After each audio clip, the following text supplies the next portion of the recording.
I was sitting in my room, slouched deep into the cushions of my worn-out couch, scrolling aimlessly through Netflix's new releases list. I was dying to find something new, something that would actually get my heart racing. Lately, every so-called horror movie I watched felt hollow, predictable. It was all jump scares and recycled tropes. I needed something different, something raw. Finally, a found footage film caught my eye. I've always had a thing for those. They feel more real, like I'm peeking into something I shouldn't be seeing. I clicked play and nestled deeper into the couch, lights dim, curtains drawn. For once, I was actually getting into it. The shaky camera work, the tense silences, the subtle background noises. It had me. About halfway through, just as things were getting intense, my phone buzzed. I glanced down, expecting a message from a friend, but it wasn't. It was from Netflix. We've detected unusual activity on your account. Please reset your password using the link below. Weird. I frowned, then clicked the link without really thinking. It took me through the usual steps: email, code, new password. A little confirmation message popped up. Password reset successful. I locked my phone and tossed it onto the coffee table, then turned back to the movie. But something shifted. Not in the movie, in me.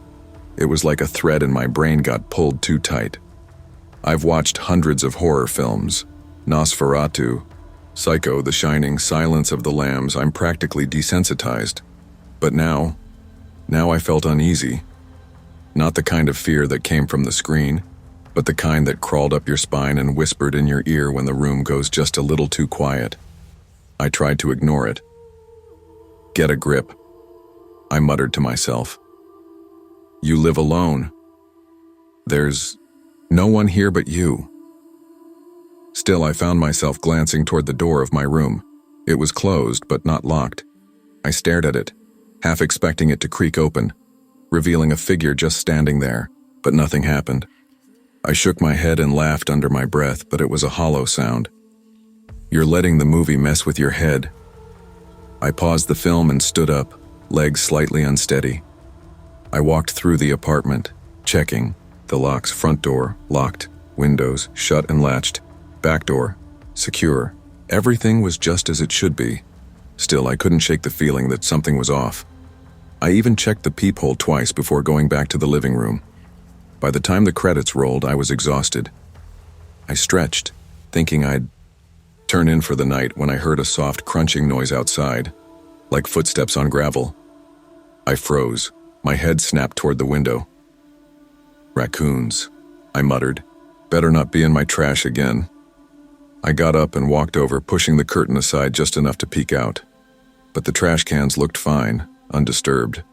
That's when I saw it. A shadow, long and still, leaned against the side of my neighbor's house. At first, I thought maybe it was just the way the light hit the fence, but then it moved. My breath caught in my throat. It was too big to be a raccoon or even a stray dog. And then the moonlight glinted off something in its hand. My chest tightened. It was a man. I couldn't make out much, but the silhouette was unmistakable. He wore something on his face, a mask maybe? And though I couldn't see his eyes, I felt them, locked on me, staring. Nope, I whispered to myself. This has to be a dream, a lucid dream. I probably passed out during the movie. My brain tried to convince me of that, but my body told a different story. I couldn't move, couldn't even blink. I just stood there, glued to the spot, staring at this shadowy figure who was now walking toward my house. Each step he took echoed in my head, like footsteps inside my skull. My heart was pounding so loud I thought it might drown out everything else. The pressure in my chest made it hard to breathe. Blood roared in my ears. He was getting closer. The porch light flickered, like it was reacting to him. And still, I couldn't look away. This wasn't part of the movie anymore. This was real. I kept telling my body to move, to do something, go back to bed, wake up, snap out of this weird, twisted dream. But I was paralyzed, eyes wide, heart racing as the figure crept closer. He was at my window now. And then, as if the night wanted to brand the image into my memory forever. I saw his face clearly under the faint glow of the streetlight. My breath hitched in my throat. He wasn't wearing a mask. That was his face, disfigured, barely recognizable as human. His eyes were misaligned, one higher than the other, and a large raw chunk of flesh looked like it had been torn clean from the left side of his face, exposing something dark beneath. Bone, maybe. Or something worse. And he was grinning at me. A slow, twisted grin that sent a cold shockwave up my spine. Then he lifted his hand. He was holding a sickle. Not a knife. Not an axe. A sickle. The kind of curved, ancient farming blade that every horror junkie like me immediately recognized as a symbol of death. It glinted with a cold gleam in the moonlight, like it was hungry. I gasped and stumbled back, my foot catching on the edge of my bed frame. My knees buckled and I landed hard on the floor with a thud the air knocked out of my lungs. My eyes darted back to the window. He hadn't moved, still standing there, grinning. Sickle raised in the air like he was waiting for the signal to strike. Panic took over. I scrambled up to my feet, adrenaline forcing my limbs to obey, and bolted from my room. The hallway blurred as I sprinted into the kitchen, thoughts racing. Dream or not, I needed a weapon. Something. I yanked open a drawer and grabbed the first thing I saw. A small but solid kitchen knife. My hands were trembling so hard I nearly dropped it. The scraping sound began again, slow and deliberate, like nails dragging across the window pane. What the hell is happening? I pressed my back to the fridge, scanning the room. I needed a plan. I hated those horror movie characters who just ran around screaming and hiding. I wasn't going to be that person, but I also knew I wasn't built to fight a guy like that. He was massive, and that sickle wasn't just for show. From the way he held it, he knew how to use it. Okay, I whispered to myself. Think, what would someone in Nightmare on Elm Street do? Freddy always got them when they let fear take over, so don't panic, breathe. Come on. But I had nothing. Then the scratching stopped. The silence was somehow worse. I held my breath, my ears straining for any sound.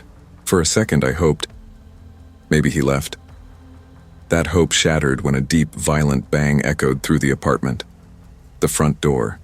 Again. And again. My stomach dropped. He was trying to kick it in. I whispered frantically to myself, barely able to hear my own voice over the pounding of my heart. Think, phone, where's my phone?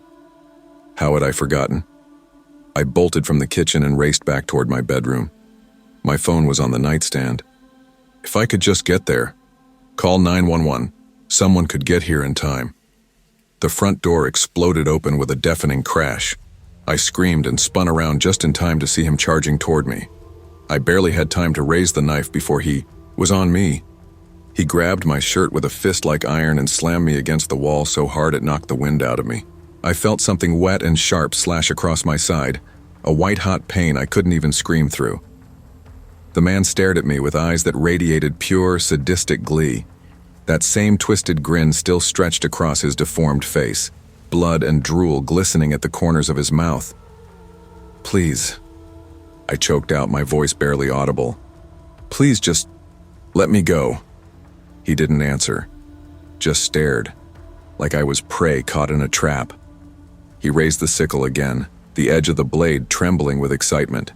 I squeezed my eyes shut, bracing for the final blow, but instead of silence, I heard his voice for the first time. It was low and gravelly, thick with malice. You think I'd let you die that easily? My eyes snapped open in confusion and terror. I didn't hack into your phone just to make it quick, he whispered, face now just inches from mine. His breath was hot and sour, crawling across my skin like a swarm of flies. I traced your IP, got your address, you were fun to watch. Screaming inside without even making a sound. This is the best part. What are you talking about? I gasped. He tilted his head slightly, almost like a curious dog. This is just the beginning. He lifted the sickle's hilt, poised to bring it down on my face. Then everything went black. I jolted awake with a sharp gasp. The room was dim, bathed in the blue flicker of the TV screen. Credits were rolling. I was back on the couch, my blanket half crumpled on the floor. I looked around, drenched in sweat, my chest rising and falling like I'd just run a marathon. A dream, I muttered, pressing my palms into my eyes. Jesus, what a dream.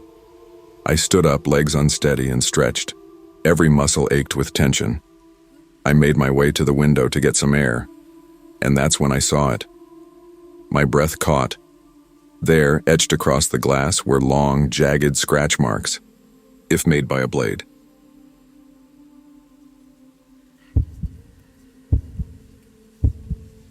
It was around 6 p.m. when I texted her. "Hey Julia, I was thinking, maybe we could hang out later this evening." A few seconds later, the 3 blinking dots popped up. Then her reply, "You want to hang out with me?" "Yeah, why not?"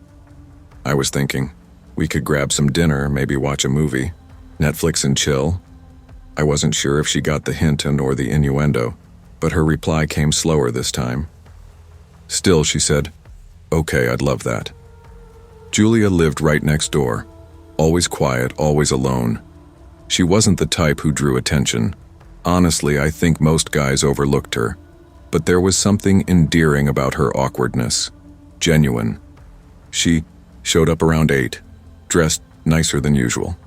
A red sleeveless top that hugged her just enough and a pair of tight jeans. Her round cheeks flushed pink the second I opened the door. "Come on in," I said, stepping aside. "Thanks," she said softly, glancing around as she walked in. "Most of the guys I meet are jerks, but you're different." I smiled, kind of awkwardly. "Why don't you take a seat?" She sat down on the couch, the cushions dipping a little deeper than usual under her weight. But I didn't react. Didn't want to make her uncomfortable. I wanted this to feel easy, no pressure. So, I said, sitting down beside her, not too close. "What do you want to watch?" "Oh, I don't mind." "Whatever you want," she said, brushing a strand of hair from her face. Her voice was small, like she was trying not to mess anything up. I figured something scary might help bridge the gap. You know, give us an excuse to get closer. A cheap move, sure, but I've seen it work. "How about a horror movie?" I asked. She hesitated. Okay, I guess." I pulled up one of the goriest films I could find, thinking it might help set the tone. We each grabbed a slice of pizza, and the Netflix logo lit up the screen. 15 minutes in, I noticed her hands trembling slightly. She kept dabbing sweat off her forehead. Her pale face told me I might have gone too far with the gore. The jump scares were relentless. One of them hit hard and she yelped, clutching her chest. "Oh my God, this movie is terrifying," she whispered, barely catching her breath. I saw my chance. I reached an arm around her shoulders and leaned in a little. "Hey, it's okay, just a movie." She tensed at first, but then offered me a small, nervous smile. I gently took her hand and whispered, "You look really beautiful tonight." Her face flushed again. "Thanks. I like you too, Arthur." "Would you mind if I kissed you?" I asked, doing my best to sound sincere. She gave a soft nod. I paused the movie and leaned in. Her lips were warm, soft. She kissed me back. Awkward at first, but earnest. It felt real. But then, out of nowhere, she pushed me back, eyes wide, and staring toward the far end of the room. "What was that?" I followed her gaze. "Nothing. Just the shadows of the unlit living room." "What are you talking about?" I asked, trying to keep my voice calm. "I saw someone standing there. A tall figure by the wall." "Julia," I said gently. "There's no one else here. Just us." She looked rattled. "I swear I saw someone. Maybe you're just spooked. The movie's playing tricks on your mind." She blinked, shaking her head slowly. "Maybe. Yeah, maybe you're right." "Exactly. Now come here." "I'll chase all those fears away," I said, trying to regain the mood. We kissed, again more passionate this time. But 5 seconds in, she shoved me. Hard. I lost my balance and hit the floor. What the hell, Julia? I saw someone walking. I'm telling you. I stood up, brushing off my jeans, my patience wearing thin. Enough, all right? If you're not into this, then why say yes in the first place? Her face twisted with hurt. So that's all this was? Just a setup to get laid? I sighed, the anger boiling over. Don't act surprised. I mean, come on. You really think a guy like me would be interested in a girl like you for anything else? Her jaw dropped. Slap. She hit me hard across the face. My cheek stung. You're worse than all the jerks I've ever met, Arthur. Worse. And then she was gone, slamming the door behind her. The echo rang louder than I expected. I dropped onto the couch, my chest tight. The shame crept in fast like a slow, choking fog. God. What the hell did I just say to her? After a few minutes, I got up and wandered into the living room. Flipped on the lights. The curtains rustled. Cold air from the open window. Had I left that open? I closed it and took a long look around. Nobody here. Of course not, poor Julia. The movie must have freaked her out, and I only made it worse. No. Not just worse, I made her feel worthless. Unwanted. I stood in the silence, guilt swirling in my stomach. I knew I had to apologize. Maybe not tonight, but soon. Still, a part of me couldn't shake what she said. I saw someone. I looked toward the shadows again. This time I wasn't so sure she was wrong. I stepped out of my apartment and stood in front of Julia's door. The hallway was dim, the overhead light flickering like it couldn't decide whether to stay alive or die out. From inside her place, I could hear glass shattering, things breaking. Something heavy hit the floor with a thud. My chest tightened. I'd hurt her. Bad. I knocked, gently at first. Julia? Hey, Julia, look. I'm sorry. I know I was a jerk. There was no answer, just the sound of more crashing. I shouldn't have said what I did. I continued, my voice cracking. Please forgive me. I promise I won't ever try anything again. No more selfish bullshit. Just come out. Have dinner with me. We can just talk. We can be friends. At least that. I pressed my ear to the door, trying to catch any response. Then, thud. Something slammed hard against the wall inside. And suddenly, silence. Julia? I whispered. The quiet felt suffocating. I tried the doorknob. It creaked open, unlocked. The smell hit me first. Not blood. Just this stale, strange wetness like mold and rotting wood. Her apartment looked like a war zone. Couch cushions ripped open, plates shattered, books torn apart like someone had clawed through them in a rage. Julia, I said softly, stepping inside. I'm sorry. Please don't be this mad. You've got every right, I know, but just talk to me, okay? I headed toward her bedroom, thinking she might be curled up on the bed, crying or throwing pillows at the wall. But when I peeked inside, the room was empty. That's when I heard it. The sound of running water. The bathroom. I walked down the short hallway and knocked lightly. Julia, come on. I'm sorry, don't cry, okay? Please. Still no answer. Just the steady stream of the tap. I leaned in, placing my ear against the door. No sobbing, no movement. Nothing but the water. My gut twisted. I turned the knob, and to my surprise, the door creaked open. The light overhead was stuttering, blinking in this slow, agonizing rhythm. The flicker made the shadows crawl across the tiles like insects. Julia? I whispered. Then I saw her. She was lying in the bathtub, fully clothed, soaked through. Her arms floated limp in the rising water. Her eyes, wide open, glassy, were locked on the ceiling vent. Unmoving. Expressionless. She wasn't breathing. I staggered backward. Oh God. No, no, no. There was a ring, a black, circular bruise wrapped around her throat. Her skin had gone cold and pale, her lips tinged with blue. My head spun. A sharp pain pierced through my skull as if something were trying to claw its way into my thoughts. The flickering light above went out completely, then blinked back on. That's when I saw it. Something written on the white bathroom wall. in thick, smeared black. You should have believed her the first time. I stumbled out of the bathroom, my heart pounding like it was trying to burst from my chest. That message, she was telling the truth. She saw someone in my apartment. And, while I was out here begging for forgiveness, someone was in there with her. Someone was killing her. I called the cops, hands trembling so badly I could barely dial. They arrived fast. Paramedics, officers, tape, questions. They bagged her body and rolled it away like she was just another case, another number in a file. The police think some sick bastard got into our building, maybe stalked her, maybe me, maybe both.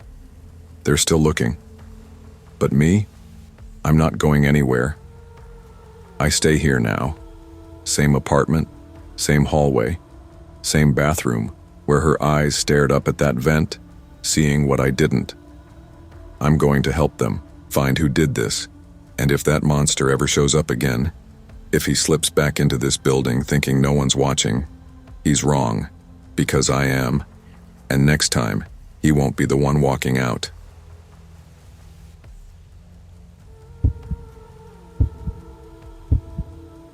My name's Alan. I run a YouTube channel that dives into paranormal mysteries, not to chase ghosts like some overdramatic wannabes, but to prove it's all fake. I mean, really fake. I've built my whole brand around debunking these viral, ghost videos and so-called cursed objects. Folks call me boring, a skeptic, a killjoy. But guess what? Every time a spooky trend pops up, people come running to my channel to see me tear it apart, and I never disappoint. Well, almost never. There was one case I couldn't explain, one that changed everything. It all started on Reddit. I was scrolling through one of those horror subreddits when a post caught my eye. It was titled something like, "Don't watch this show on Netflix, you've been warned." Yeah, right. Total clickbait. The post claimed the show was created by some underground cult, and that hidden deep inside it was a cursed film, unlockable only through a specific combination of buttons while watching. They didn't say what the combo was, but someone in the comments just happened to know it. Suspicious. Probably the same guy with a different account trying to stir buzz for some flop. Still, it was gaining traction fast. Channels started pumping out reaction videos. People claimed viewers had disappeared, that a few came back insane, babbling nonsense. Obviously no proof. My followers were tagging me nonstop, practically begging for my take. I wasn't going to miss the opportunity. Got to work right away. Got to stay ahead of the trend, right? It was already 3 a.m. when I started recording. Not because of the whole witching hour thing. I just had stuff to do earlier. But sure, spooky hour. That helps the algorithm. I found the show easily. Didn't look like anything special. Terrible production value, bland acting, and a plot so generic I almost nodded off. No wonder they needed a curse to get people to watch. Still, I wanted to be thorough. I watched a bit, then paused at the exact time mentioned in the post. I punched in the button sequence. Nothing. Of course. I rolled my eyes and laughed. A little. Waste of time, I muttered. I figured I'd use the break to hit the bathroom and splash some water on my face. Part of me was let down. Every time I debunk something, there's this tiny voice inside hoping, what if this one's real? But it never is. When I got back to the living room, something was off. The TV wasn't paused anymore. The screen showed a dimly lit room. The camera was shaky, low-res, handheld, but familiar. I stepped closer, squinting. It was my house. No. Wait, it was me. What the hell? I whispered. There I was, on screen, walking around my own damn living room just seconds ago. My pulse spiked. First thought? Someone hacked my feed. But my TV doesn't even have a camera, and I sure as hell don't have any hidden ones installed. The remote didn't work. I tried turning it off. Nothing. Unplugged it. Still on. My voice cracked as I stammered. No, no, no. What the hell is this? Then I heard it. Not from the TV. From behind me. Oh, it's real, Alan. I froze. My breath caught in my throat. The voice was deep, calm, way too close. I spun around, but no one was there. It was coming from the TV. "Filming, huh?" The voice sneered. "You wanted to prove this was fake, right? So, Alan, what are you gonna tell your followers now?" I couldn't breathe. My stomach twisted so hard I thought I was gonna puke.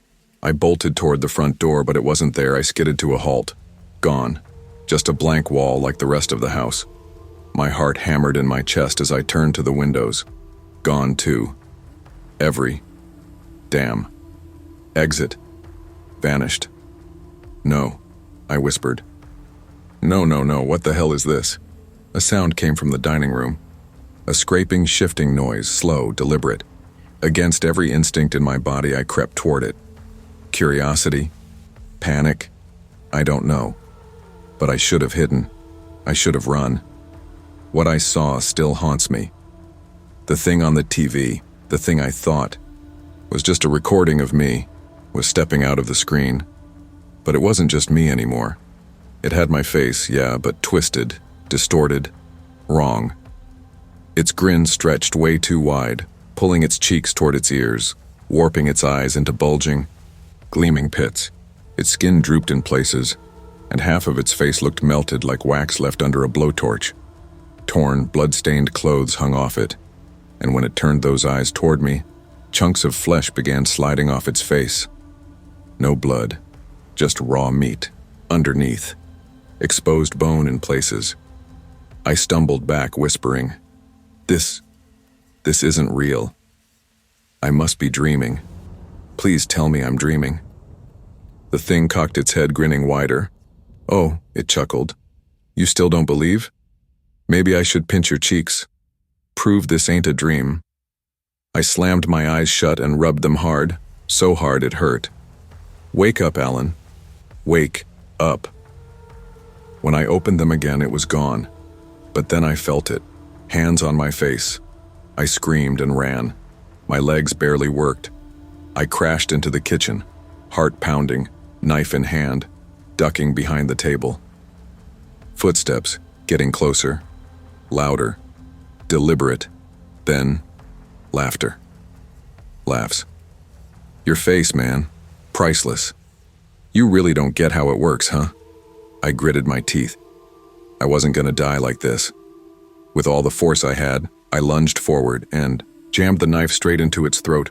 No blood, just thick black sludge oozing out like oil. Then suddenly, the door creaked open. "Honey, I'm home," came a voice. I blinked. My girlfriend stood in the doorway holding a pizza box. I nearly tackled her with the tightest hug of my life. "Whoa, what the hell, babe? You're crushing the pizza." But then she hugged me back, tighter, much tighter. Something was off. Hey, you're hurting me," she whispered. I pulled back. She smiled, too wide. "You're supposed to be the investigator, right? Didn't notice me coming in at 3 a.m. with pizza? You're so adorable." Her voice was light, playful, but something in her eyes was not human. "I'd love for you to stay," she whispered, "but I need you." I froze. What? Suddenly you're more cooperative. I like it. You know, your channel's got quite the reach, lots of viewers. Why not tell them what happened? Every detail, all the steps to get here. She leaned in, voice dropping low. But beg them not to watch that show. Warn them, plead, because if you don't, she smiled again. It didn't reach her eyes. "I'll come for you, and your sweet little girlfriend." She leaned closer. Promise. Blackout. When I woke up, I was on the couch, drenched in sweat. For a second, I thought, maybe it was just a nightmare. But when I went to the bathroom and looked in the mirror, I saw the marks, the deep red bruises on my cheeks, like someone had grabbed me. Hard. That was the last time I touched anything. Paranormal. I made the video. I laid out everything, step by step. I told the story exactly as it happened. I begged people not to follow the steps. And yeah, it went viral. Exploded across the internet. A few months later, Netflix took the show down. Rumors flew, threads were wiped, the subreddit got locked. I deleted my video soon after. Didn't want any lawsuits or attention from that thing. I still investigate, but now it's true crime. Human monsters. That's enough horror for me. As for that show, it's not on Netflix anymore, but people resubbed it. Torrents, hidden forums, dark web links. If you look hard enough, you'll find it. And the button combo, still out there. But, from someone who barely lived to tell the story, I'm begging you, don't watch it, please, just don't.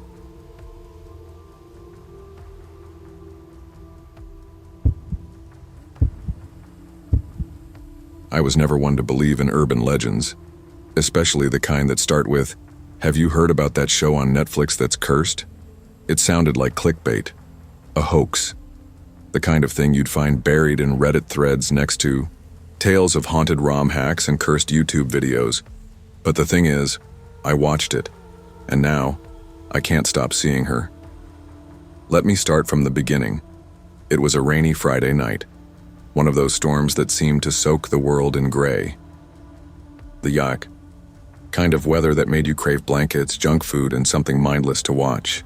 I was home alone, scrolling through Netflix trying to find a show to binge. That's when I noticed something weird. Nestled between The Haunting of Hill House and Mindhunter was a thumbnail I didn't recognize. No title, just a plain black image, like a corrupted file. My curiosity flared. I clicked on it, half expecting an error message. Instead, a title popped up, Episode 0, no description. No cast, no season or episode list, just a single option, play.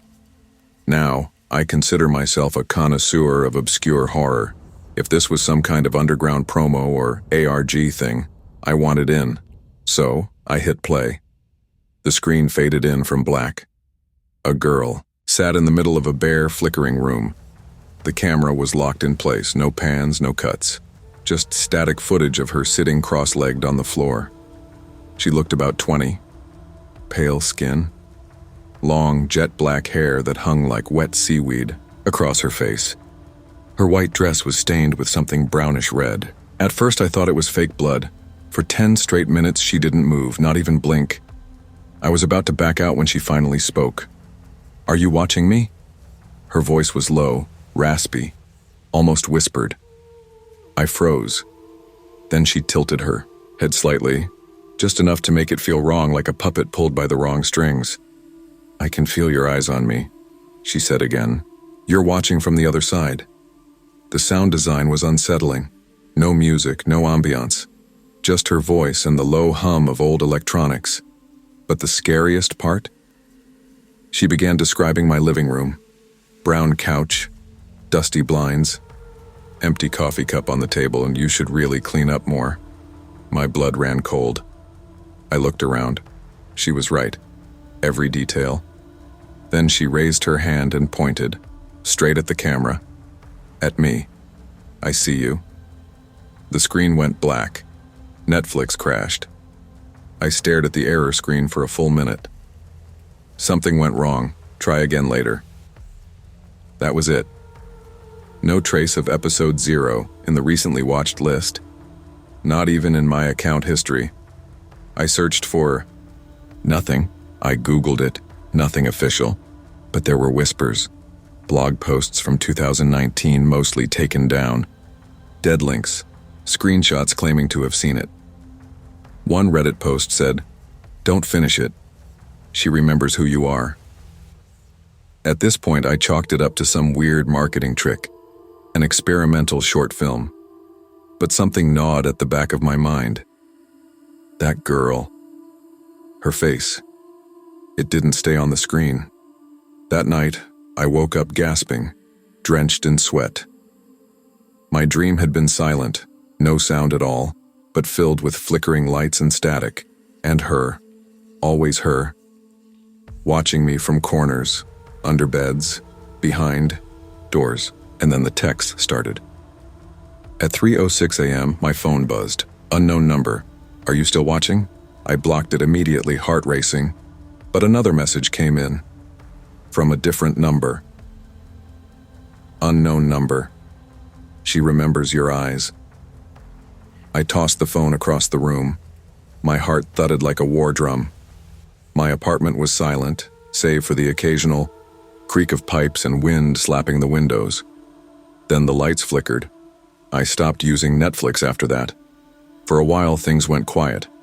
I tried to convince myself it was some elaborate hack, maybe even part of an alternate reality game I had stumbled into by accident.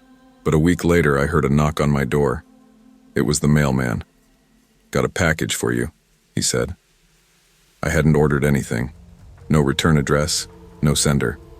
Just a plain black box. Inside, a USB drive. I hesitated for hours before plugging it into my laptop. A single file sat on it. Episode .0.mp4. I should have deleted it, thrown it into a fire. But you know how curiosity works. I hit play. It started where the Netflix video left off. The girl was closer now, just a few feet from the camera. Her face was clearer. Her eyes weren't right.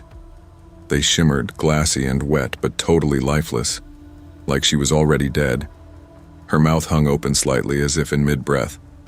"I've been waiting for you," she said. Then the feed glitched, static tearing across the screen in violent bursts. And then she screamed. Not a horror movie scream. This was raw, animal, like something was being torn from her soul. And then I saw my name written on the wall behind her, in blood. After that, my devices turned against me. My smart TV turned on by itself, always to the Netflix home screen. The cursor hovered over a blank tile that pulsed like a heartbeat. Episode 0. My phone played audio clips I never recorded. My voice mixed with hers, saying things I didn't remember. Sometimes I heard her singing from inside the walls. I went to the police. They thought I was having a breakdown. I couldn't prove anything. The USB had wiped itself clean. Netflix didn't acknowledge the show ever existed. I even factory reset all my devices. Nothing worked. One night, I smashed every screen in my apartment. TV, laptop, phone, gone. Silence followed for 3 days. Then she appeared. I was brushing my teeth when I saw her in the mirror, standing in the hallway behind me. Not on a screen, not in a reflection, in my home. I spun around, heart thudding, but she was gone. But not, really. Now she's everywhere. She doesn't need a screen anymore. She's in the corners of my vision, in the static of radios, in the pauses between songs. I see her in puddles. I hear her behind closed doors. She whispers to me when I'm half asleep. Rewind. That's what she keeps saying. Rewind. Watch again. I moved to a new city, new name, new identity. I haven't touched Netflix in months, but last night in my hotel room the TV flickered to life. The screen was blank except for one thing. Episode 0. Resume watching? I'm not writing this to warn you. It's already too late for that. She knows who you are now. You're reading her story, you're watching her, and she's watching you back.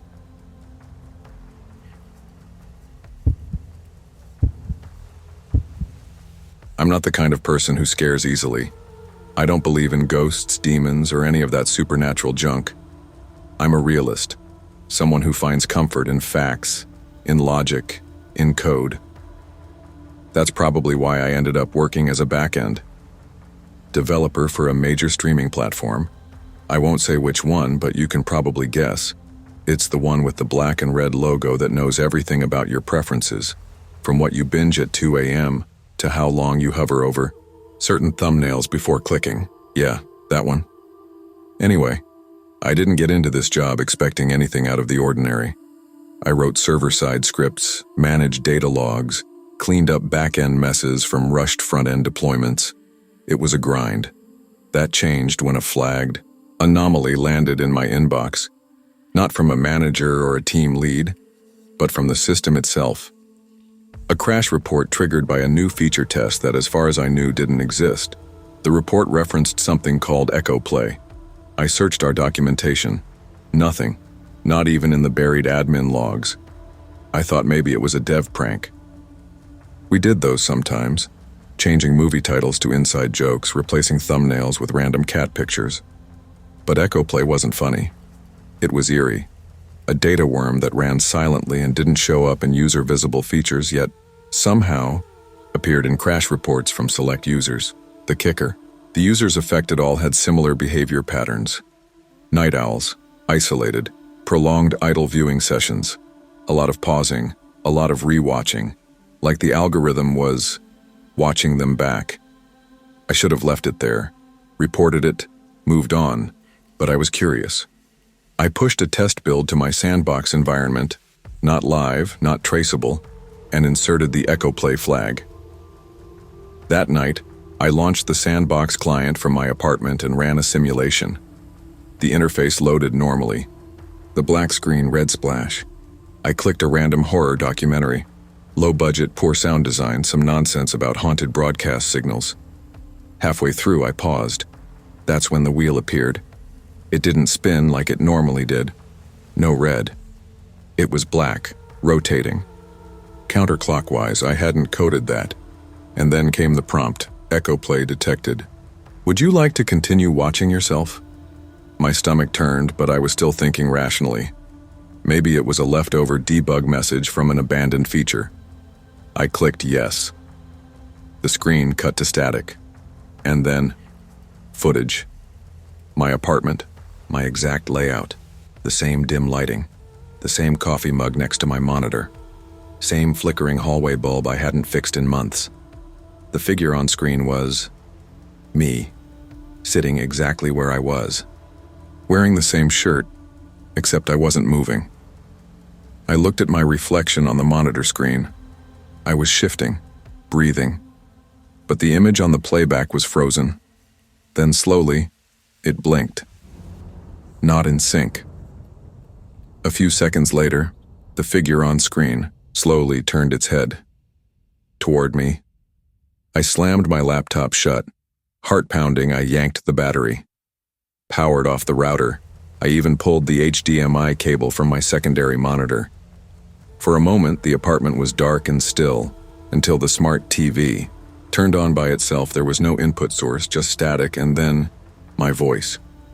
You shouldn't have said yes. I grabbed my phone. No signal, no Wi-Fi. I tried to leave. The door wouldn't open, not locked, just gone. No handle, no hinges, no frame. Just flat drywall where the entrance used to be. Panic set in. I turned to the TV again. This time, the screen showed a timeline. A video editor's timeline interface with multiple clips stacked and layered. All of me. Different angles. Some from today. Others from years ago. Footage from rooms I didn't live in anymore. From apartments. I barely remembered. One clip showed me sleeping. Another, crying after my dad's funeral. Another, sitting shirtless at the computer, staring blankly at code, and at the top of the screen was the label, User Footage, Echo Play Session 00437. The cursor hovered over a specific clip and highlighted, "It is now playing," it said. It was me opening the sandbox simulation. I watched as the moment played back, frame by frame, including my reaction to seeing myself. It was looping, the scene of me watching myself, and then the image glitched.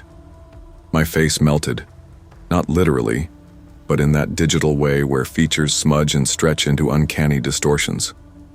My mouth widened, my eyes sank. Then, I heard the knock, not from the TV, from the hallway. 3 slow knocks on the wall. I didn't move. Another 3 knocks, this time on the ceiling, then again, directly behind me. I turned. No one was there, but the TV showed something different.